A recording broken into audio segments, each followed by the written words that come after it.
হবিগঞ্জ জেলার গ্রামীণ জনগোষ্ঠীর জন্য বিশুদ্ধ পানি এখন এক দুষ্প্রাপ্য বস্তু। প্রতি বছর নভেম্বর মাস থেকে এপ্রিল মাস পর্যন্ত প্রায় 6 মাস খাল বিল ও পুকুরের পানি শুকিয়ে যায়। সেই সাথে পানির স্তরও নিচে নেমে যাওয়ায় বন্ধ হয়ে যায় গ্রাম অঞ্চলের নলকূপগুলো, আর এ সময় সৃষ্টি হয় তীব্র পানি সংকট। গ্রামীণ জনগোষ্ঠীর মধ্যবিত্ত ও নিম্নবিত্ত পরিবারের মানুষ পানির অভাবে বাধ্য হয়ে অপরিশোধিত পানি পান ও ব্যবহার করছেন, ফলে তারা প্রতিনিয়ত শিকার হচ্ছেন পানিবাহিত বিভিন্ন রোগে। জেলায় স্থাপিত বেশিরভাগ নলকূপ 60 থেকে 120 ফুট গভীরতায় হওয়ায় পানির সাথে প্রচুর পরিমাণে আয়রন উঠে আসে।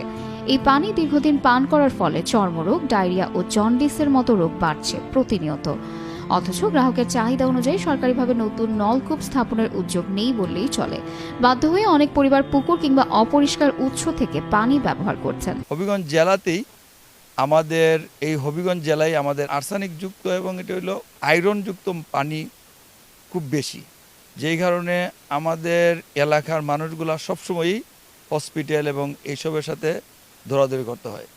আর্সেনিক মুক্ত প্লাস আয়রন মুক্ত যদি আমাদের এলাকাতে কিছু পানির ব্যবস্থা করা হইতো, আমরা অনেক উপকৃত হইতাম। চাই আমরা যে টিউবওয়েল আছে এগুলোর মাঝে আর্সেনিক যুক্ত আমরা পানি খাইতে পারি না, খাইলে পরে আমরা রোগ শোক হয়। আর আমরা চাই টিউবওয়েল হবিগঞ্জ উপজেলার আন্ডারে বাড়াই দিলে পরে আমরা টিউবওয়েলগুলা পাইব। স্থানীয়রা বলছেন একাধিকবার উপজেলার জনস্বাস্থ্য প্রকৌশল অধিদপ্তরে যোগাযোগ করে কার্যকর ব্যবস্থা পাননি তারা। এদিকে সরকারি অনুমোদন ও সার্কুলেশন না থাকায় কাজ শুরু করা সম্ভব হচ্ছে না বলে জানাচ্ছেন স্থানীয় কর্তৃপক্ষ। হাওর এলাকা হওয়াতে পানির ওয়াটার টেবিলটা অনেক নিচে নেমে যায়, পানির স্তরটা নিচে নেমে যায়, যার দরুন অধিকাংশ টিউবওয়েলে পানি আসে না। তো এক্ষেত্রে আমাদের বিশেষ করে এলাকায় উপজেলাতে টিউবওয়েল যে পরিমাণ বরাদ্দ আমরা পাই তার তুলনায় চাহিদার পরিমাণটা অত্যধিক।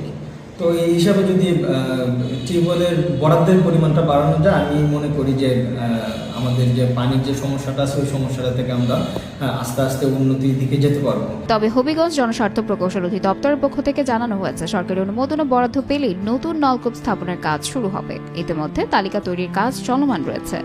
চাহিদার তুলনায় টিউবওয়েলের বরাদ্দ অত্যন্ত কম।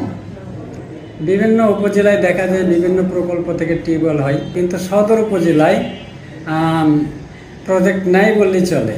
একটি মাত্র প্রজেক্ট এতদিন চলছে, সে প্রজেক্টে টিউবওয়েলের সংখ্যা কম থাকায় হবিগঞ্জ এতগুলো মানুষরে হবিগঞ্জ সদর উপজেলায় মানুষরে বিশুদ্ধ পানি দেওয়ার পুরোপুরি ব্যবস্থা আমরা করতে পারছি না। যদি সরকার বরাদ্দ এখানে বাড়িয়ে দেয় তাহলে আমরা ভবিষ্যতে ইনশাল্লাহ হবিগঞ্জ সদর উপজেলার সকল মানুষকে বিশুদ্ধ পানির আওতায় আনতে পারব।